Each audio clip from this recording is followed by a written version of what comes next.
Thank you, everybody. Thank you, President Ken, for allowing us to have this meeting. So good morning, good afternoon, and good evening to everyone who's joining us from different parts of the world.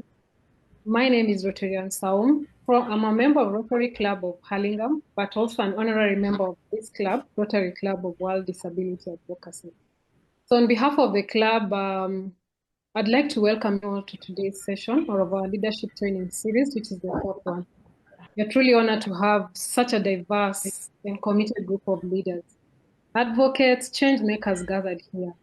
For me, seeing all of you here shows that you guys, we have a shared commitment, not only to leadership, but to inclusive, impactful leadership that advances equity, dignity, and opportunity for all, especially persons with disability.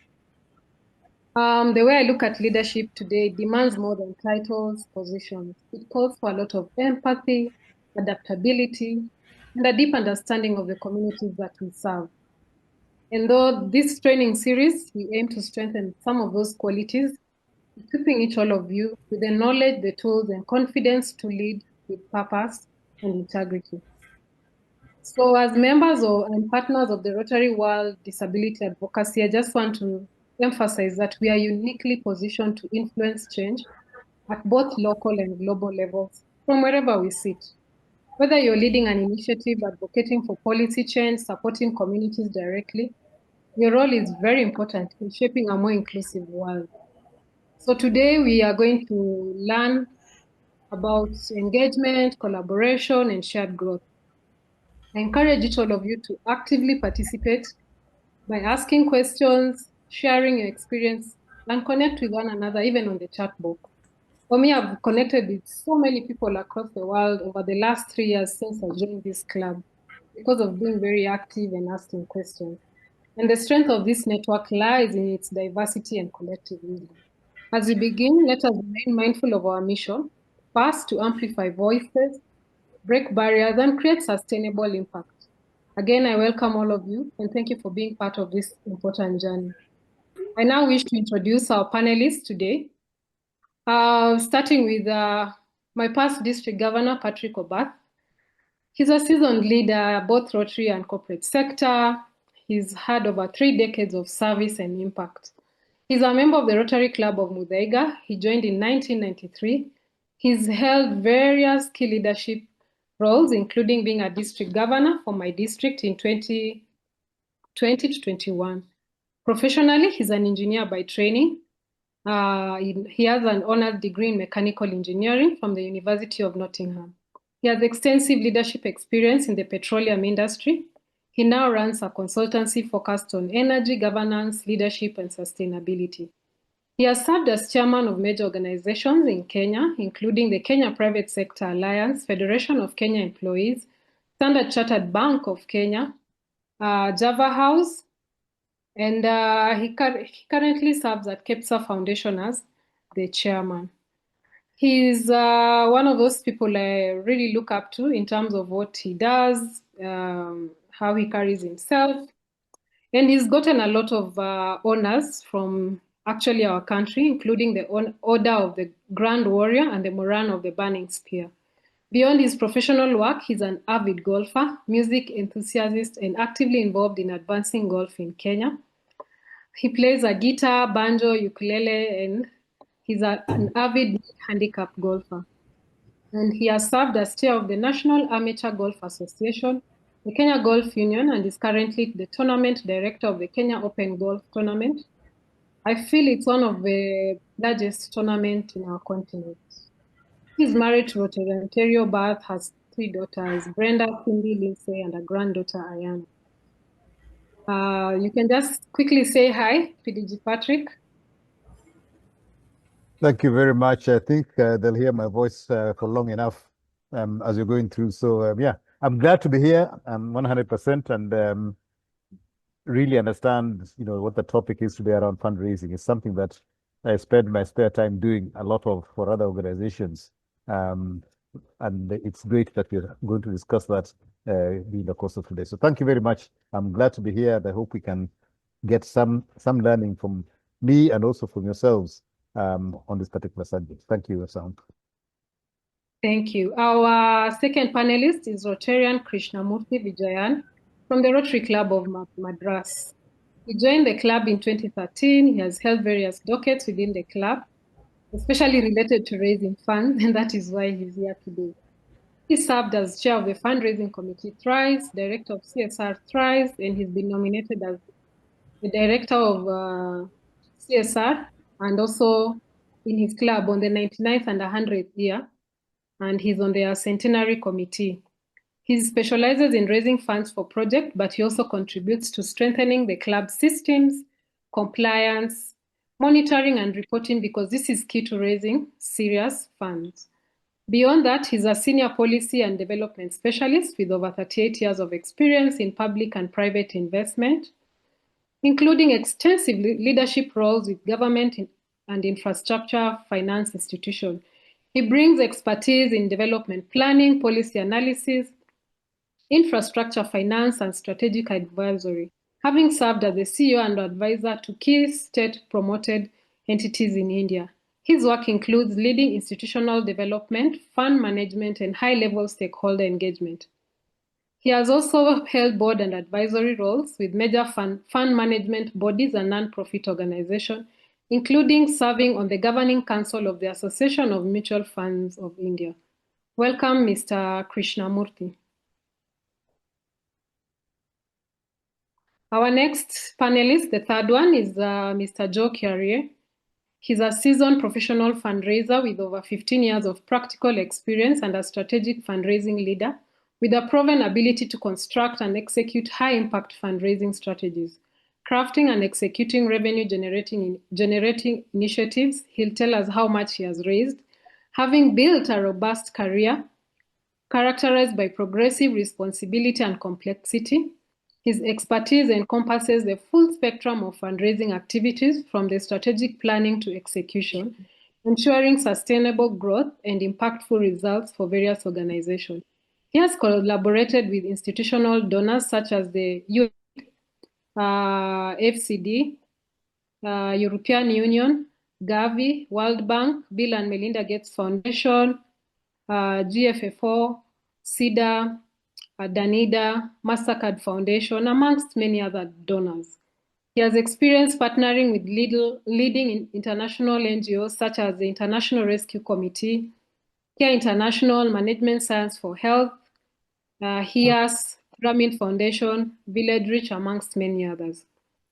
I know he's very keen to support local and national not-for-profit organizations, and that's why he has freely given his time to be with us here, particularly in Africa, to maximize their funding opportunities through diversification of their funding sources in order to build a sustainable fundraising program. He holds a master's in international studies, postgraduate diploma in armed and a professional certification in fundraising management from the Chartered Institute of Fundraising Academy, UK. He's a fully certified member of the Chartered Institute of Fundraising, UK. So these are our three panelists.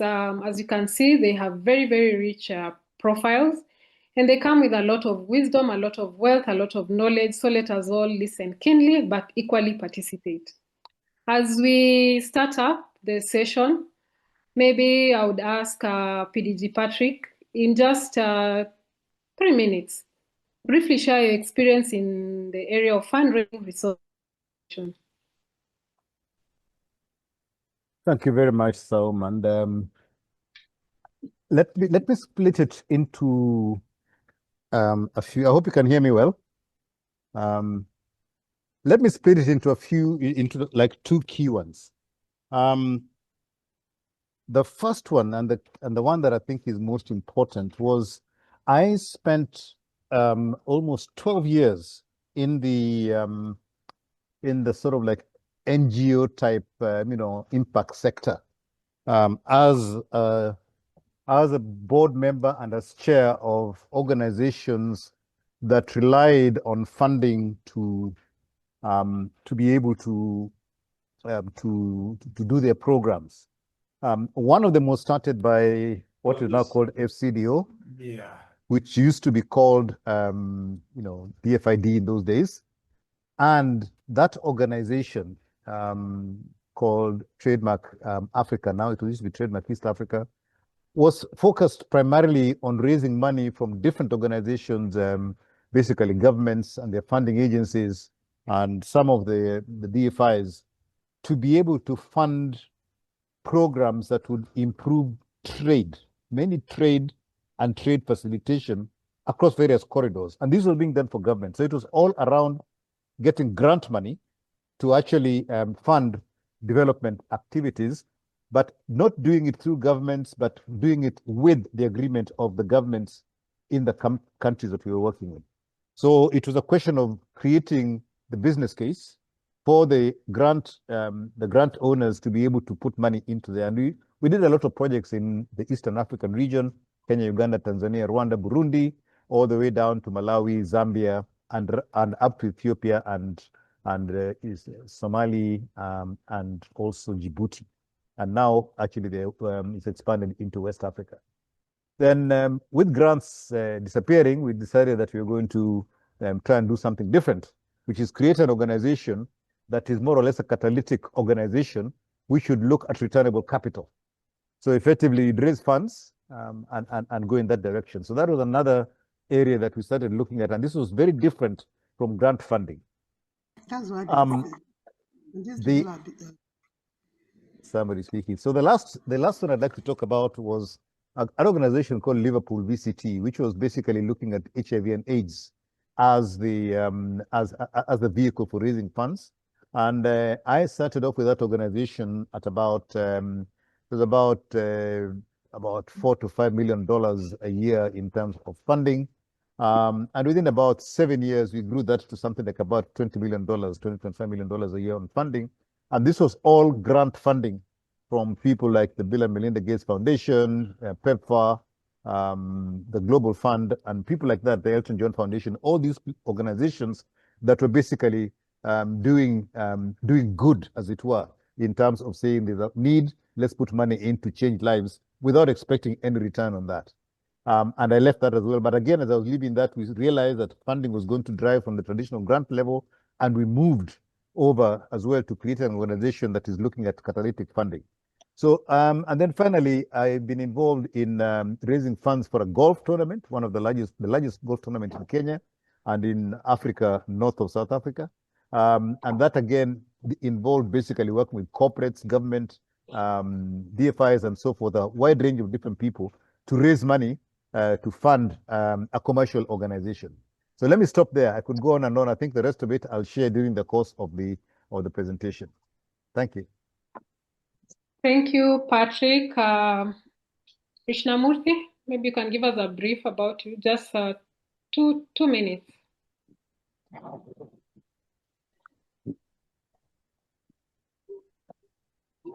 I'll get right down to it. The essence of fundraising actually consists of what I call the 4 pillars. The most important, of course, is the reputation that you carry for implementation. Being a Rotarian and from a Rotary club, automatically there is certain credibility attached to us. But even so, when it comes down to specific donations, the most important thing always is what is the reputation of your club for executing a project, whatever that project might. The second thing that becomes very important, and particularly in today's world where the application of funds is extremely critical, what becomes extremely important is to be able to prove that you have used the money correctly, which is essentially having a governance framework. I know that all of us believe that NGOs raise money because they do good and people should feel good about doing good. But I'm afraid that comes fairly low down the hierarchy when you go to very big fundraisers. Execution, compliance, and then the third, which is unfortunately very difficult, reporting. All good large donations come to people who can give them reports of how the money has been used and what is the impact of it. It's only in the 4th place it does relationship come to play. Because when you go to a large donor, they are met day in and day out by various people. It's only the fourth place that because you know somebody, you get a foot in the door and get money. And then there are, of course, a lot of additional things, which is the quality of money raising that you do. So I could give you a very simple example of one donor who has worked with me since the day I joined the Rotary. The first time they donated to us was a small school bus costing, if I remember correctly, about in today's money, it would be about $1,200 to $1,300. Last year, they contributed almost $5 million to our projects. In the 13 years, what we have done is time and again proved that we are compliant, we get the job done, we maintain a relationship, of course, and we report correctly about it. So I think the essence of large donations, particularly corporate social responsibility donations, but also other large donor institutions, are these four. I'll stop here, and then as the discussion goes on, we'll continue. Thank you, Rotarian Krishnamurthy. Joe, just briefly, maybe you can share your experience in fundraising. What has been your most successful initiative, and why do you say so? I've had a number of successes in fundraising because, like all people who can't do much work, I focus only on fundraising in any NGO that I support with. Within Rotary, the most successful fundraising we have done is that we have set a target of setting up a dialysis center in every district, a free dialysis center in every district of our state of Tamil Nadu, which means we have to set up 38 dialysis centers with at least 5 dialysis machines each. And we have now down to the last 10 dialysis centers. This project was started last year. Each dialysis machine, I'm sorry, I have to think and translate from our Indian currency into dollars. Each dialysis machine costs about $7,500. And of course, there is the allied, creating the room and creating the beds and all that. So let's say about $10,000 per machine would be the fully landed cost. And we have always partnered with local Rotary clubs. We collect the money and then work with the Rotary club locally to implement this. The impact of this is huge. Each dialysis center actually treats about, each dialysis machine treats 4 patients per day. So you can imagine in a year how many we can cover. And it's life-saving because these are extremely poor people who otherwise would just die because of liver kidney failure. The other successful fundraising effort that I have done myself is outside Sorry, of I have to cut you short. Sorry, I have to cut you short because of time. Sure. Let's allow Joe to introduce himself and just tell us what has been his most successful initiative and why. You're muted, Joe. So I was just saying, I was actually enjoying just listening to Krish. Very interesting. So for me, I have probably been fundraising the entire of my life. So I've worked across very many international organizations, UN agencies, both local and regional, but primarily just focusing on working with what we call bilaterals and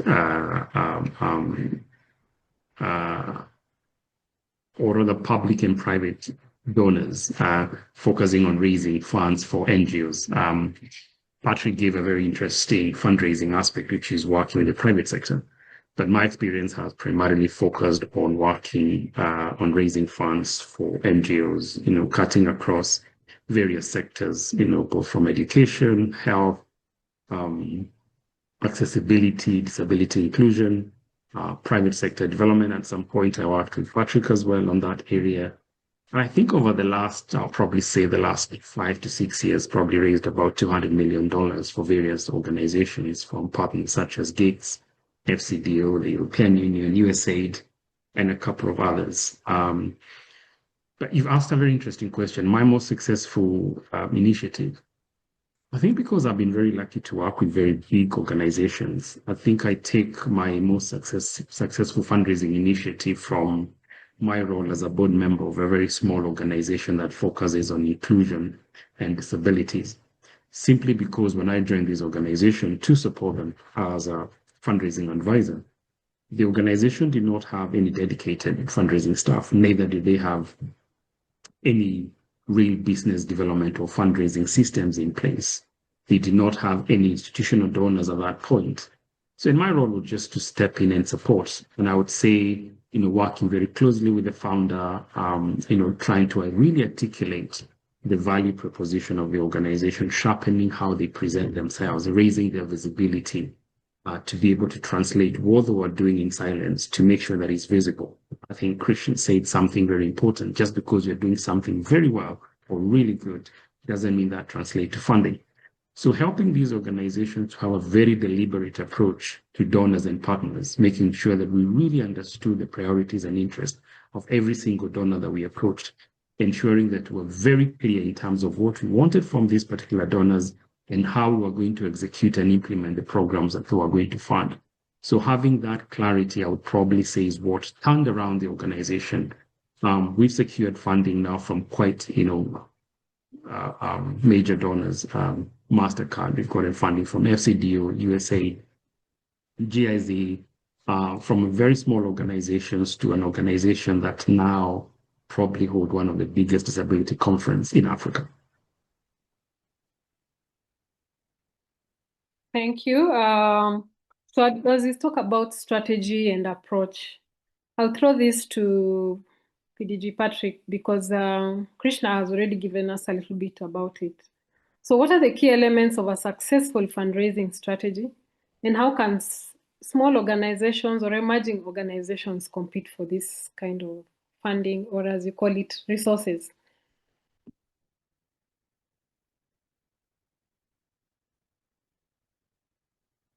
PDG Patrick, are you here?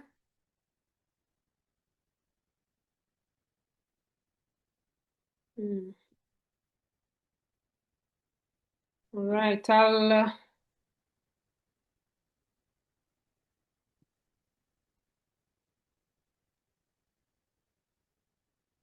oh, he says he has to move a He's bit. back. He's back. I'm back. I was thrown out by my network. Sorry about that. Did you hear my question, or should I? Just repeat it, please. So when we come to issues of strategy and approach, which is the first thing we need to look at when we are preparing our proposals, what are the key elements of a successful fundraising strategy, and how can small organizations compete for funding? I think the key strategy for fundraising, and I call it, I hate to use that word fundraising, I said, resource mobilization and aggregating. That is for me what you're trying to do here, mobilizing resource and aggregation. I think the key thing when you're trying to do resource mobilization is to have a good story. What is it exactly that you are looking to sell to somebody to give you funding for what you want to do? That's the first thing. You've got to have a very clear story clear story. And what has that story got to tell? The first thing is you've got to understand who you are going to talk to. What is it that will take them? What is it that is important to them? What is in their DNA as an organization that will make them open their funding to you? So understand that. And when you then prepare your pitch, you've got to say, this is what we have, this is how we know how it's going to work for you. And we are going to bring so much, and this is what you're going to bring, this is what you bring, and together, when you put it together, we are going to create this value. And it's got to be around value, not just value for yourselves, because you're doing something in society or whatever. It's got to be a shared value. How does it work for you? What value do they get out of it? And it doesn't have to be returning cash. It could be things like brand elevation. Right? It works for them as an organization. Sometimes it works toward their CSR and SDG and so forth. And if you can understand what that is and say this will contribute, so they can actually say, we have done this project, and this is what we put money in, and this is what we got back. So you've got to be able to very quickly say exactly what it is that they're going to get back. And then after that, you also got to look at long-term sustainability. So they can continue talking about over and over again. We helped this village. It started in 2021. It is now here in 2022 and 2023 and 2024. We go back 5 years later, look at what the population, what has happened. So the metrics is also important about the long-term sustainability and what you see it growing to. So if you can put all those together into a pitch and be able to deliver it well. I mean, you've got to be able to talk it as well. It's not a delivery of, somebody reading, some script in a very boring way. You've got to actually be authentic and look completely committed when you're delivering that. So sometimes you find that the person who has the knowledge and the details around preparing the proposal or the pitch is an expert in doing that. But somebody else may be the best person to deliver it because they're, the way they speak, the way they look, and how they're able to sort of put nuances of the speaking, they're the good person. So that is my sort of little strategy pitch in terms of how to open people's pockets. Thank you. Thank you. A quick one to Joe. You mentioned that your most successful fundraising was for a local organization, and you're sitting in that board. So how can a small or emerging organization compete for funding with everybody else? Because you can imagine Rotary International, we also request for funding from whoever else, big organizations, and then now the small ones, grassroots ones are also writing to them. So how do we compete? I think fundraising is a competitive activity, and I think that is what makes it interesting. I think the assumption from a lot of organizations is every time you speak to the donor, you forget that there are other organizations that are also speaking to the same donor. What you want to do is to really have clarity of what is the interest, what is the priority that this donor is trying to address. And I think what you want to do as an organization is to match the same. And you want to be very clear that it's not every single donor who can be your donor. So you have to have a very good understanding of who these donors are. You have to have a very good understanding of who are these other organizations that these donors are supporting.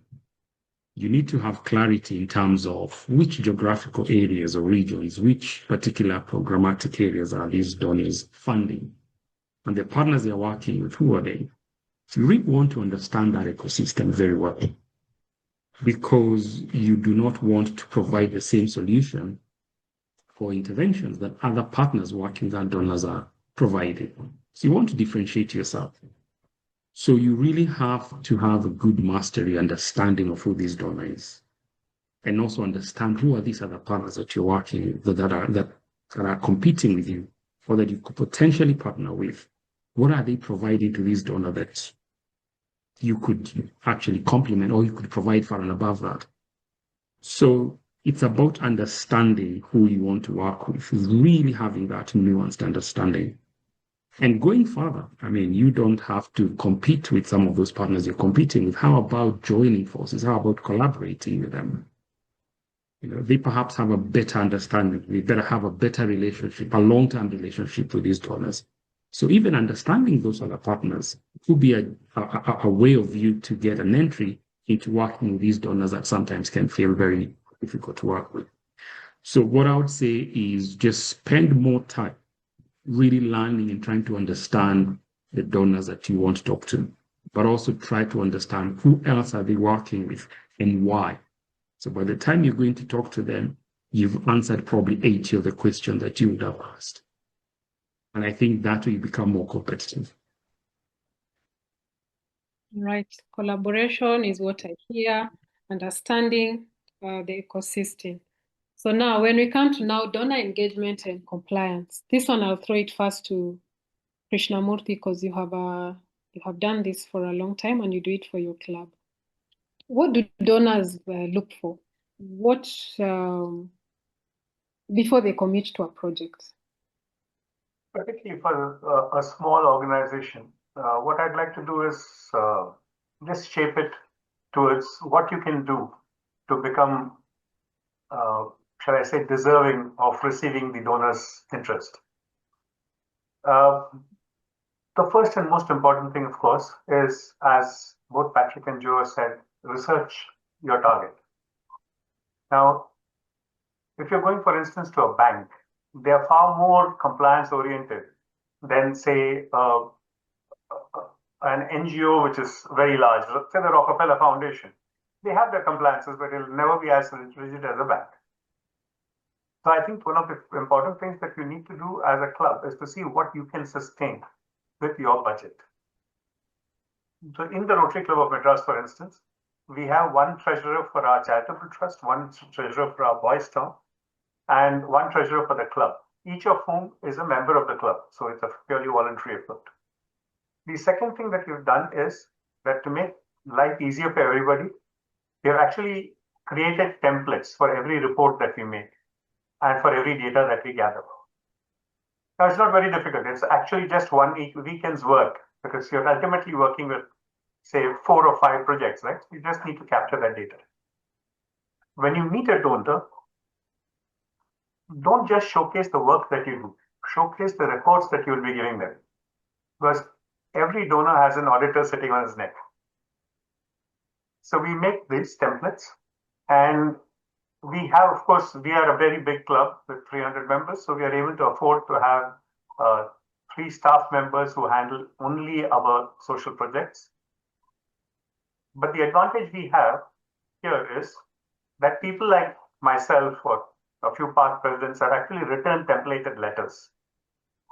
So when we have to, we have a data room, we know what are the documents we have to submit to almost every donor, your 3 years annual reports, the project details, the accounts of how the money has been spent by past donors, and then a covering letter which covers all this. Templates. One, what I call the teaser. A 1-page summary of exactly what you're doing and who you are. Nothing more than 1 page, but 90% of the time, the top guy you meet doesn't read more than that. The next thing is what we call the application letter. The application letter is usually a 2 or 3-page document with annexures giving fairly good details about the various projects you do in one line, and then going on to the project you're applying for in the main body of the text. In 3 pages, you should have captured your entire club and the essence of the project. What does it do for the person on the ground? There is an interesting twist to this, and this is exactly what Joe was saying. In this part of the letter, we invariably have a customized portion where we write how it relates to the client. So for instance, if you are setting up a swimming academy, we would go to Page Industries and tell them how good the Speedo swimming costumes are going to look on your beneficiaries. It could be as simple as that. This is extremely important because every corporate donor at least looks at something to do with their brand. Then finally, we have the documents, which are static. The annual reports are not going to change because the client changed. The problem that very often happens, particularly with the smaller organizations that I have found, is that everybody goes hunting around for a document every time they have to apply for a donation.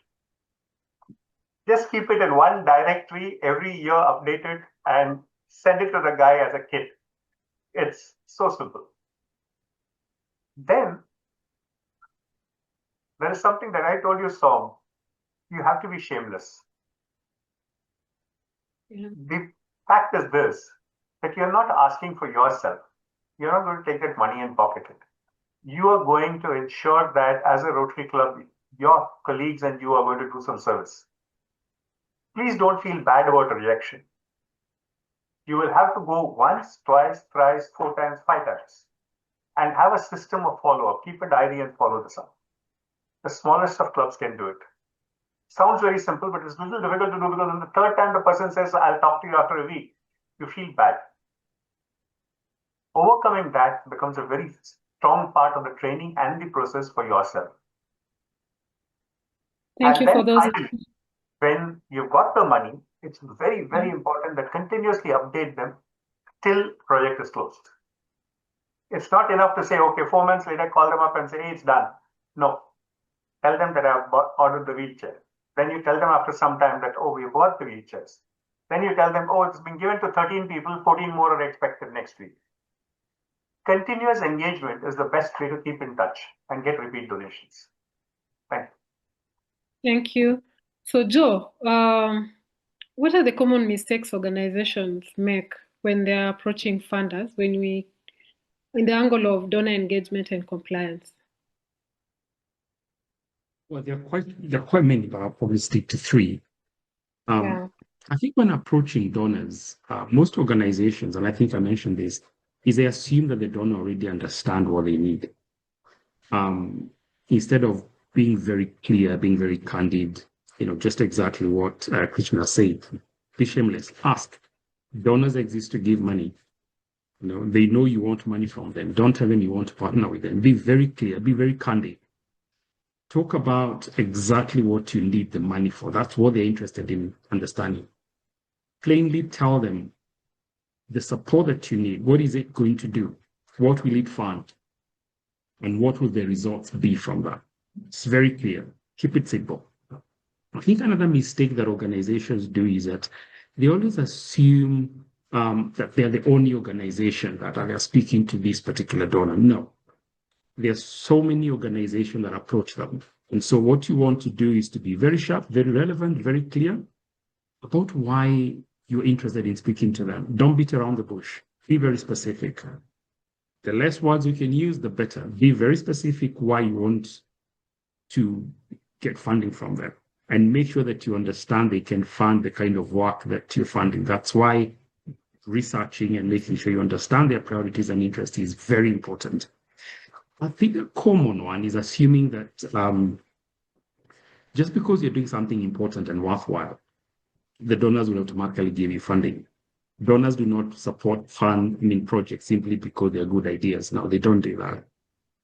They usually look for organizations that are credible, organizations that can actually, by looking at the organization in general, they're confident that this organization can handle that kind of money and credibly, and they can be able to deliver what they're saying they can be able to deliver. So you have to prove yourself that you're able to do that. How do you do that?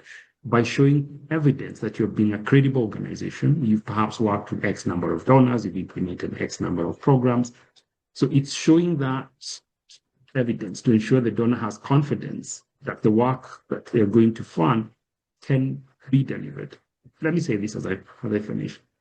It's actually easier to ask for money than to implement a program successfully. That's what a lot of people don't understand. So the donors will give you money. They can give you a lot of money.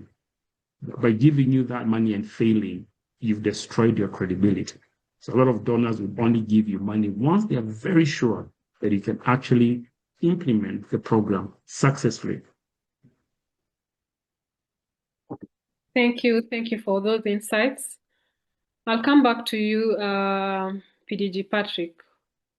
When you talk about partnerships and collaboration, and you're an expert in this field based on your experience both within and outside Rotary, how can organizations build long-term sustainable partnerships rather than one-off funding?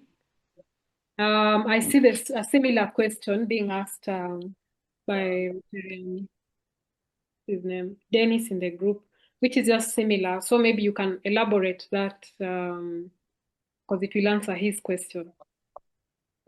Okay, I think the first thing you must do when you're looking at long-term partnerships is what I said at the beginning: understand what both of you bring to the table. And that means that somehow you've got to go and understand the strategy of that organization and look at where that strategy is at.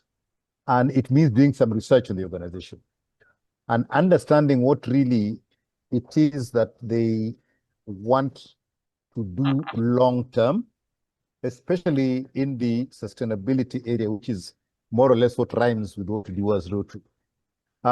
Sometimes you may find that what we think is something working well in a community is business for that organization, right? Take, for example, companies that do boreholes or do wells and they sell pumps and water and everything else, right? That will be business for them. But within that, there'll also be a certain element that you can extract out of them in terms of contributing to what you want to do. So if you get that as a partner, you then contribute to their business, you contribute to their SDGs, the ESG element, and as Rotary, you also get something out of it in terms of support for a particular project. So those are the building blocks of a long-term partnership. When it appeals to the business, to the why that organization is existing, right? And whether it is a corporate organization, whether it's a grant organization, whatever it is, so long as you can unlock that why, what it is that's important for them. If it's grants, what kind of grants do they like making, or what kind of projects do they like making grants to? Is that why they were founded, right? Some of them, like say, for example, the Global Fund for malaria, I think it's tuberculosis and HIV. Those are the three things. So if you go to them about something else, you won't get any funding. But if you understand that that's what they want to do, and you've got a long-term project like they did in Zambia, when they were doing, they got a big grant for first grant, the global grant for scale, yeah, and they did that for malaria. On the basis of that, they're then able to then go to the Global Fund and say, we've done this already, and this will help you deliver. And so having got the seed funding from global grants, they can now go to the Global Fund and be able to say, can we do a program for the next 5 to 7 years on malaria? And you've already got the evidence. So I think the key thing is to fully understand why the raison d'etre for that organization. And if you can match that to what you want to do, that's the very, very first building block of a long-term partnership. Then you've got to define what each of you are going to bring in to cement that partnership. In Rotary, we've got a lot of resources in terms of people, we understand communities, and we can take that away from the organization and say, this is what you're going to do. And you're going to do we're going to do the KPIs, we're going to measure the metrics, we are going to be able to tell you the return you're getting on it from our side, but you also tell us what return you're getting from your side, so we can both co-create value. So I think long-term partnerships are based on basically trying to see where your two DNAs match. Thank you. Thank you. I see that the issue of understanding your donor is coming up in each and every question we ask. So I hope we are all taking this into our books and trying to figure out how we've been approaching our donors, the correct donors, and how we're doing it. Krishna, just briefly, someone has asked, we exist as Rotary clubs working in more of giving spaces than receiving. How can we tap into private organizations for not just funding, but partnerships to enhance community projects that are impactful, scalable, and sustainable without looking like begging? Yeah. Well, this goes into yet another dimension of fundraising, which is imagination. I have done this quite successfully a few times. I'll give you two examples from outside of Rotary and one from within Rotary. There's an organization called Swayam Siddh based in a city called Aurangabad for people with extreme disabilities. And we created a corporate event around what is called the Mumbai Marathon, where we used to have a huge, of course, we had the advantage of a lot of police support because the main sponsor is from the police, was from the police. But what we did was we created a corporate tent and we spoke to a lot of corporates that why don't you participate in the marathon as an away day, as a sort of a corporate activity? Do the 7 kilometer, wear your corporate t-shirt. And then we spoke to 3 or 4 film stars to come and stand and pose with our children. This is an organization for children with mental disabilities. come and pose with our children. And the corporate would also take a photograph with the film star and the children. And you know how it is, all children are attractive. So it became a big fundraiser for us. On that one day, we used to collect our entire annual expenses for that NGO. The other example I have is from an NGO called Mumbai Mobile Creche. Mumbai Mobile Creche sets up creches in construction sites because many construction workers in India move from place to place with their children and families. And these children, nowadays not so much, but these children are usually wandering around the construction site creating accidents. So Mumbai Mobile Creche came to me for 10,000 rupees. I told them, you have such a wonderful proposition. Why do you do this? And I went to one of my corporates and told them that, look, in your construction site, when you bring your foreign investors to give foreign direct investment, do you really want to see children dying under falling bricks? Instead, why don't you give this girl a nice place, they'll brand it nicely, and you can showcase to your investors that we take care of these workers' children so well, how well we'll take care.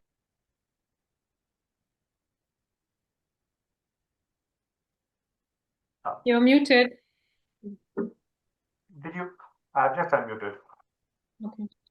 So, as I was saying, I aligned the construction company's interest with that of the NGO which was running these creches.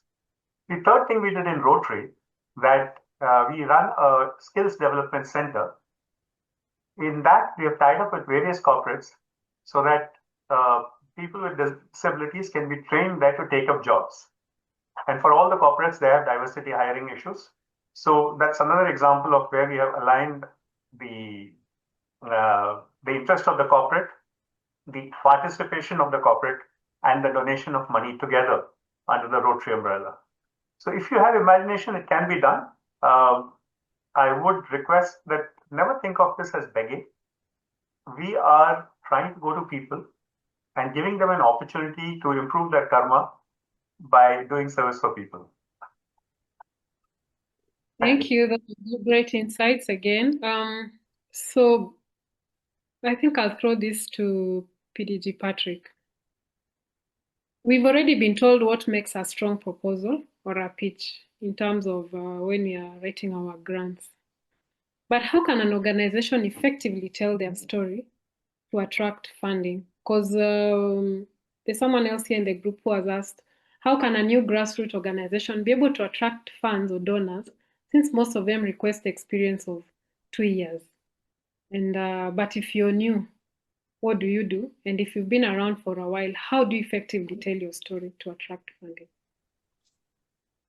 I think the key thing about telling, let me first of all go on the young organization that has been around for only 1 or 2 years. The age does not really matter a lot of times. When you look at the composition of the people who are going to deliver, that is probably more important. And if you don't have the right composition, look for somebody who speaks to the particular thing that that organization might look for.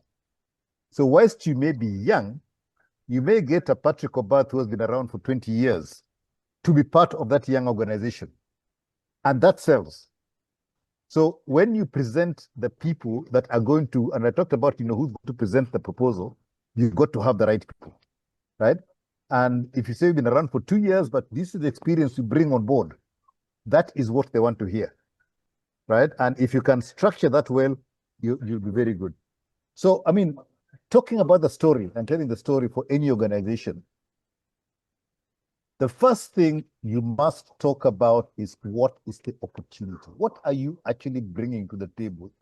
And the opportunity has got to appeal to both. You then got to be very clear about what is it that we are going to do with this opportunity, and how different is it from what other people are doing? Why is it special from what other people are doing? It could be in where it is being done. It could be in how it is being done. It could be in what the partnership brings, but there's something that you got to make it appeal that is different. And I think more and more now you are seeing the issue around sustainability of the solution. It's not just throwing money and you walk away and expect it to happen. If you come back 2 or 3 years later, is this still going to be there? Will it have grown? So that sustainability and long-term impact is very, very important. And then the story has got to be very specific and well-structured. Very simple so that anybody can understand it. People think that sometimes, great big graphs and whatever it is and lines and all that is what they like. No. Something that even if I went in with a very complicated thing, and it's all to do about, say, engineering, like for myself, it's got to be understood by a finance person. That is the kind of thing you're talking about, right? And if it's from a finance person, it's got to be understood by a storyteller. So it's got to be something that can appeal to the whole audience that you're talking to. That way, you'll be able to get the story in. Thank you for that. So as you've just told us how we can attract funding, whether we are an old organization or a new organization, we know that there's been emerging trends in terms of what's reshaping resource mobilization, areas like digital, ESG, impact reporting, and all that. Joe, since you've been on that donor landscape for long and you're doing it professionally, could you give us an insight of the emerging trend?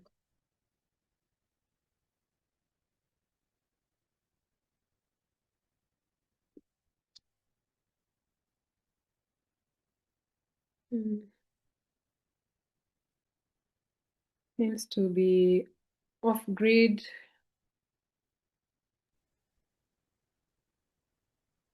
All right.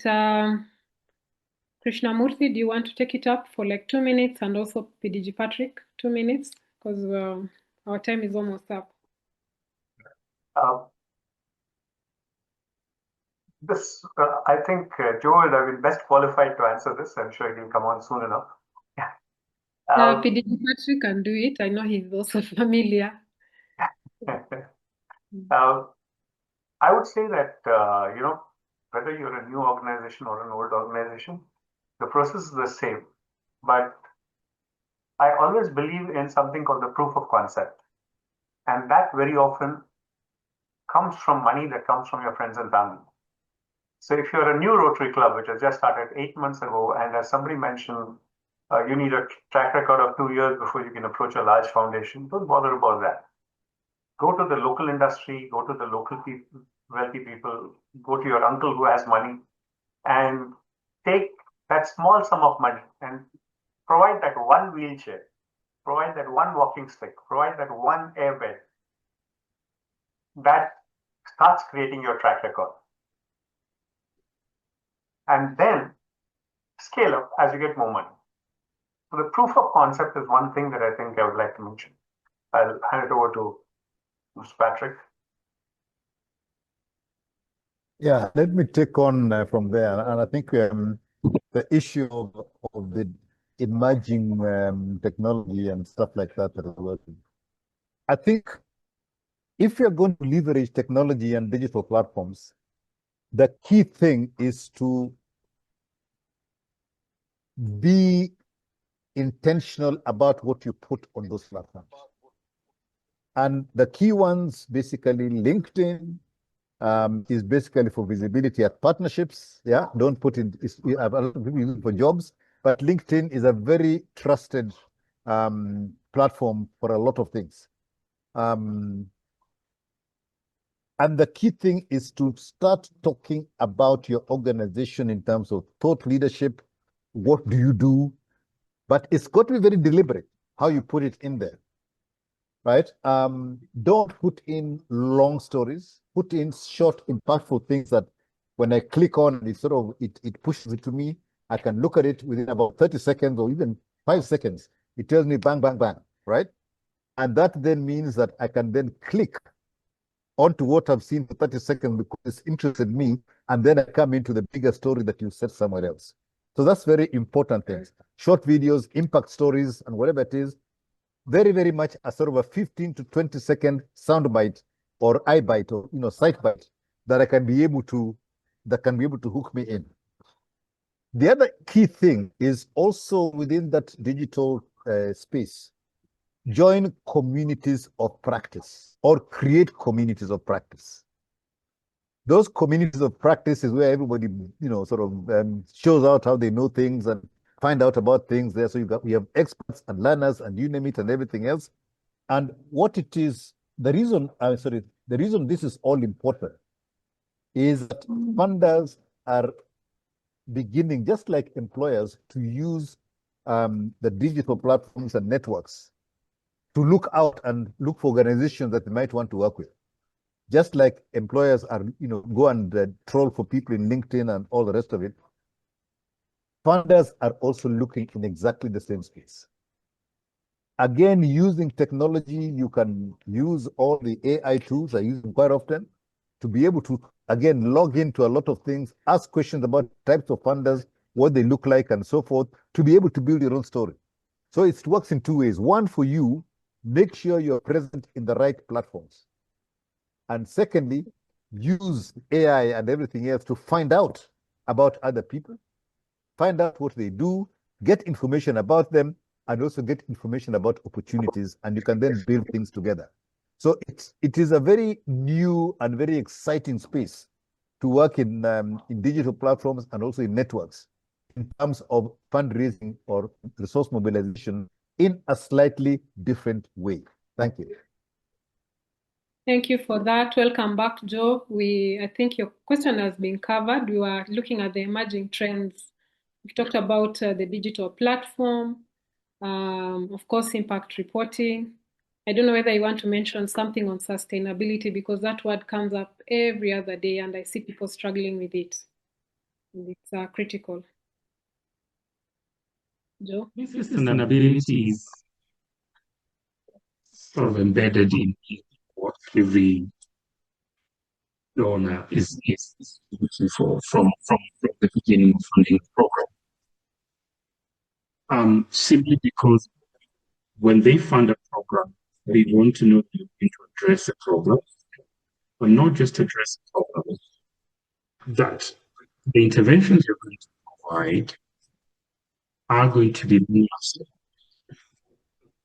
Potentially, you don't have to keep going back to them for funding every time there's a problem. Is there a way you can be able to either address that from the root cause, or two, is there a way that you can be able to empower the beneficiary, the people you're supporting, in a way that they'll be able to support themselves without the need of having anyone supporting them?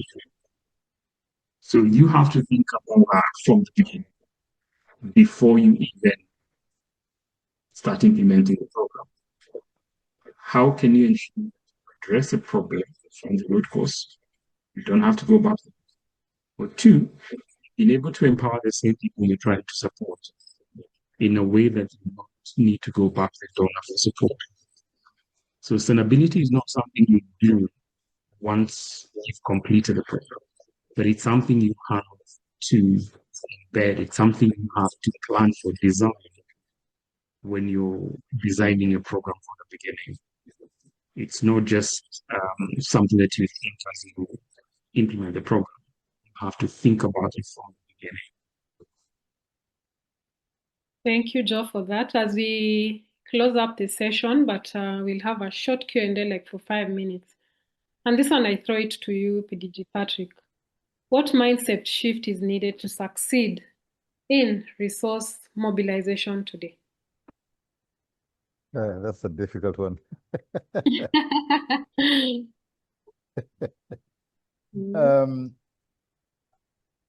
I think the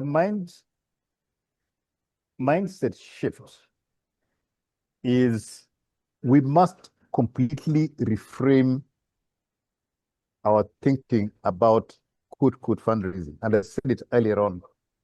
I don't believe in the word fundraising. We've got to change that, because fundraising is almost like doing the begging bowl. Yeah, I want to raise funds for something and so forth. We have got to change our thinking to talking about literally strategy for raising some form of capital. And we define what kind of capital it is, right? In that way, we are looking at returns. We're looking at value. We're looking at the money that is coming in differently from what we are doing now. Now we're just saying, let's go to a donor, let's get money, and we implement a project and we move away. We need to think very much about it is capital that we're getting.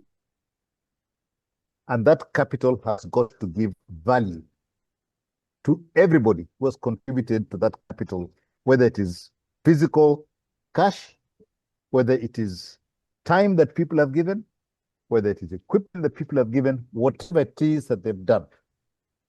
And so we've got to go away from this donor dependency to investment-oriented partnerships. So we're looking at everything we do as an investment. And that investment, obviously, different people look at it differently. You've got impact investors, you've got private equity, you've got DFIs, you've got grant people, all these different types of money that is coming in. Each of those is a kind of an investment.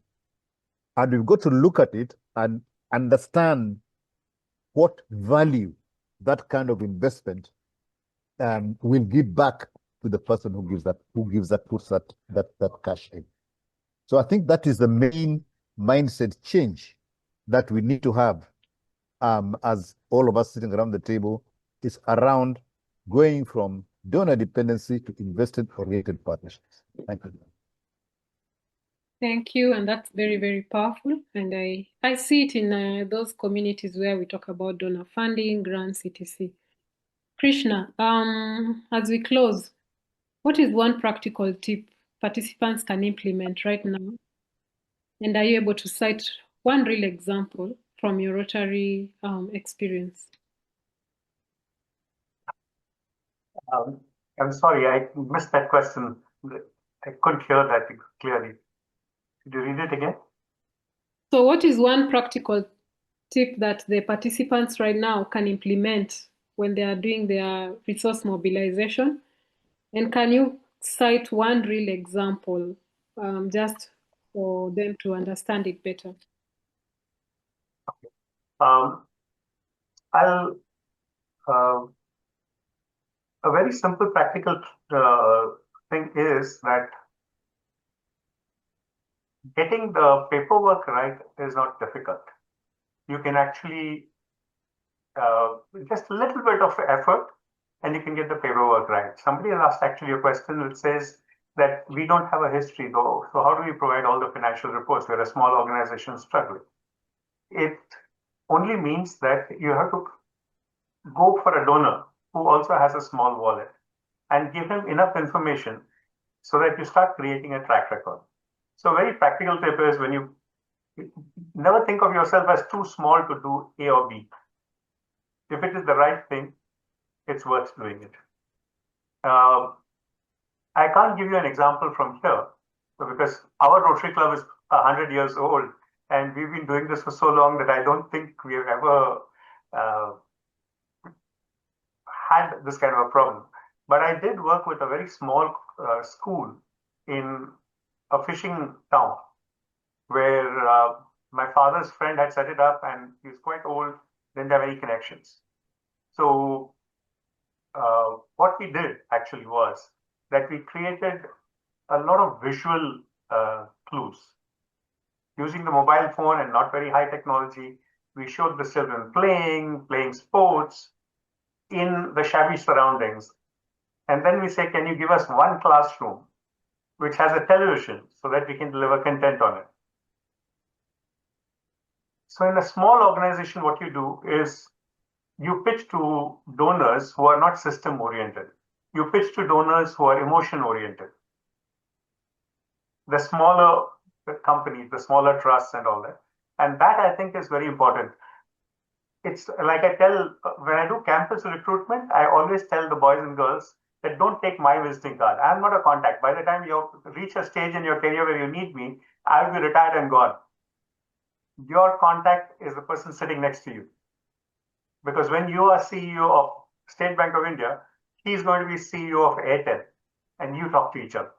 So you start building relationships with people at your own level, and as they grow, you grow. That's very true. Just before we wind up, I've seen a few questions. Joe, if you can take up this one. New organizations struggle to provide documents like financial reports, which might be lacking. How do we go about that?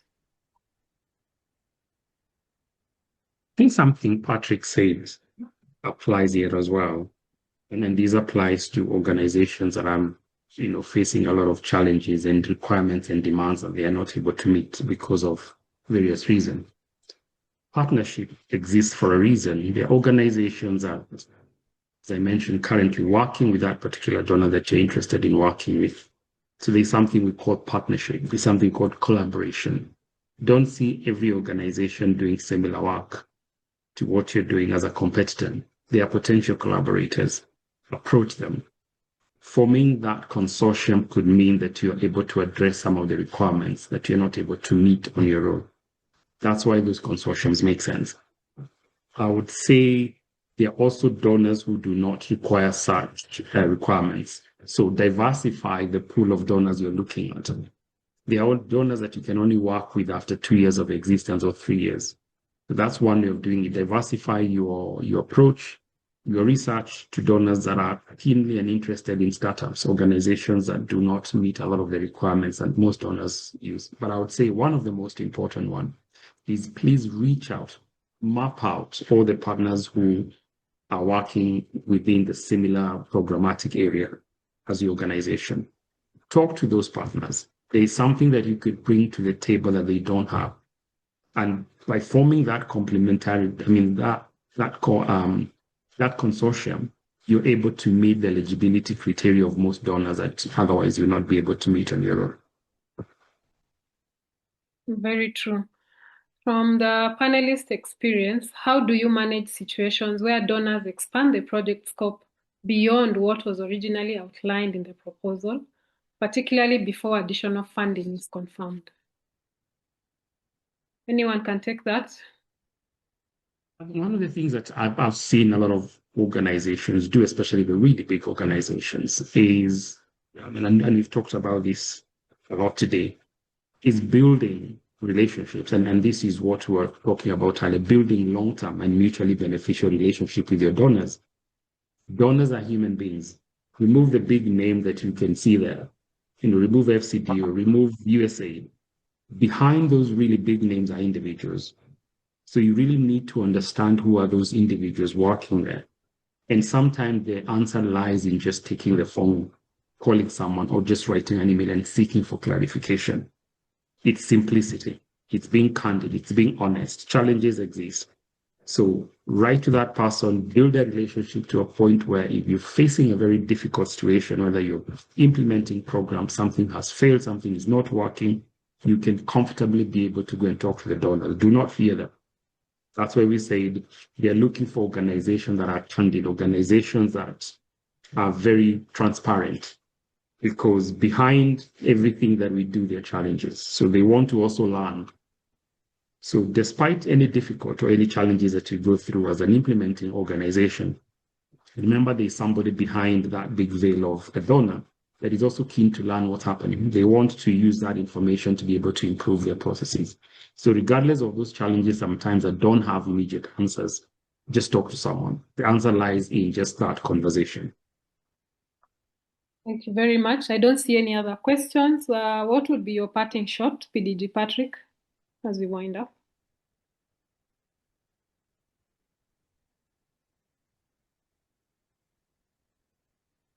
You're muted. Sorry. I just want to share a couple of questions that you should apply to yourselves. If grants disappeared tomorrow, would your project survive? Let's always ask that. What part of your work could someone invest in, not donate to? That is the the shifts that are happening. And the third thing is, who would benefit economically from your success? And are they paying? Sometimes do things, somebody is benefiting economically, and we never recognize that. That person should bring back. So the whole essence of returnable capital, I think, is a big thing for the future. Thank you. Thank you. Your closing remarks, Krishnamurthy? I just want to leave everybody with this thought that fundraising is actually the most enjoyable part of doing a project. It is so difficult to look after someone, to build something, but fundraising is the easiest part. It's the most enjoyable part because you see immediate success. You wanted 10, you got 10. So all of you, I would please request you to go into it with the mindset that, hey, this is the easiest part of my job. This is great fun. Thank you. Mm-hmm. And Joe, your parting shots. I think for me, what I want to say is that donors exist to give money. That's why they exist. In fact, some of my friends and colleagues who work in for the donors will all tell me that you're likely to lose your job if you don't give enough money. So please, let's make the work easier. But only talking to donors and approaching donors that you know are aligned to your work. Don't just speak to every donor. Not all donors can fund your work. That's the most important part. I would say please spend more time researching what donors are aligned to your work than talking to donors. But also don't forget to research on partners that you can work with. It's very important. I would say that as much as we can see a shift of a lot of donors, they still a lot of funding. But you require someone who's smarter, someone who's strategic, and someone who has a long-term approach to fundraising. You don't want to approach a donor to give you a one-off funding. So you need to build that relationship. You need to research. You need to make sure you understand everything you can before you approach that donor. Don't ask any question that you can answer for yourself when you meet a donor. Spend that time wisely. Thank you. Also, as we close today, I just want to say thank you to our Rotary Club of World Disability for arranging this learning session, to our panelists for making time out of their schedules just to be here today. And I want to appreciate all of you for your active participation, insights, and commitment to grow as leaders. Today's discussion is a reminder that leadership is a continuous journey, one that calls for intention, courage, and a deep commitment to inclusion and service. I encourage each one of you to take what you've learned today, put it into action, whether it's in your communities, your work, your business, or within Rotary. Your leadership has the power to create meaningful change. Let us continue to support one another, stay connected, and keep building a network of leaders who are dedicated to advancing equity and opportunity for all. I thank you all again for your time and engagement as today's moderator. Wishing you all a great week ahead, and I hand it over to President Ken to close this session as the club president.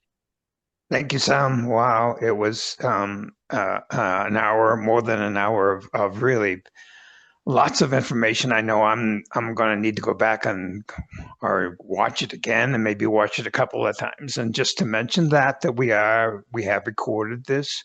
The recording will be available, and we'll all let you know that on YouTube, hopefully within the next few days.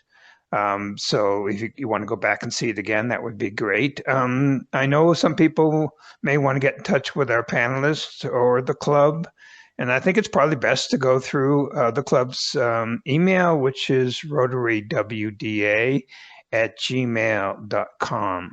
I really thank you all for the time you've given to us today. I thank you all for attending this important session. It's been a great, very informative hour and a half. So I appreciate it. Thank you all, and hope you all have a good day.